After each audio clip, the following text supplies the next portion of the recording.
Hello everyone, it's Dr. Sam Hurst. This is the sixth in our series of the October Gothic a Day Tempts the Vampires to Stay, where I introduce a Gothic text briefly, give you a little bit of an idea about why it's important, talk about the plot, and then give you some extra reading recommendations.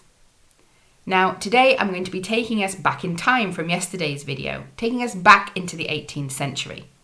And for the first time, we're going to be talking not about the Terror Gothic, and we're going to be moving away from the female-authored Gothic for a day or two, and we're going to be thinking instead about the move to the Horror Gothic in the period. Now, what do I mean by the Horror Gothic, and what am I comparing it to? Well, I'm comparing it to the Terror Gothic, which we saw in works like Radcliffe and Regina Marie Roche, which are all about usually natural threats, although there can be a slight hint of supernaturalism. They're usually focused on a heroine, and they're usually focused on a threat and on possibility, strange noises which have no explanation and mystery. Whereas the Horror Gothic, what we're going to see is it's really focused on visual shocks.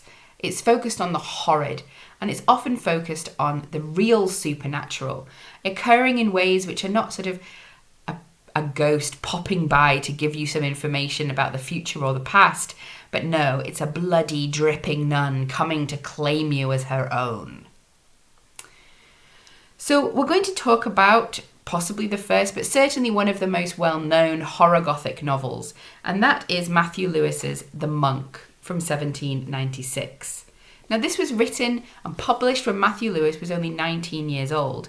It created quite a stir at the time because of its content, which includes things like murder, rape, and incest.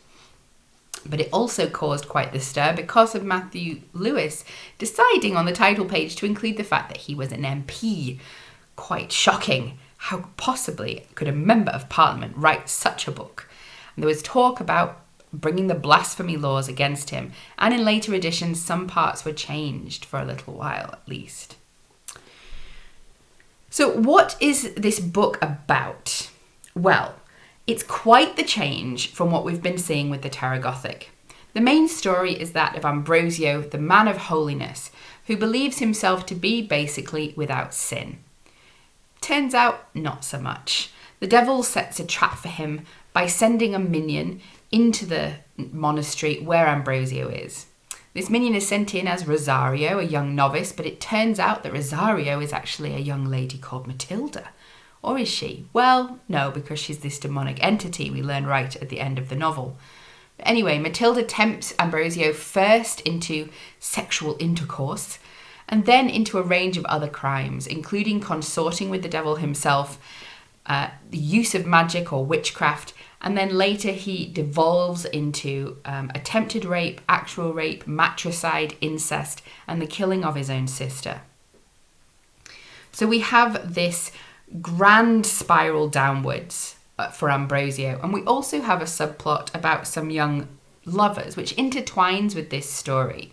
One set of young lovers are doomed to die because it's Antonia, the sister of Ambrosio. The young man survives, marries somebody else, doesn't really seem to be that traumatized for life by what happened to his beloved. The other couple is Raymond and Agnes, who engaged in extramarital sex, and everything that happens to Agnes is because of this. She becomes pregnant while she's a nun, which leads to her being imprisoned underground in the nunnery.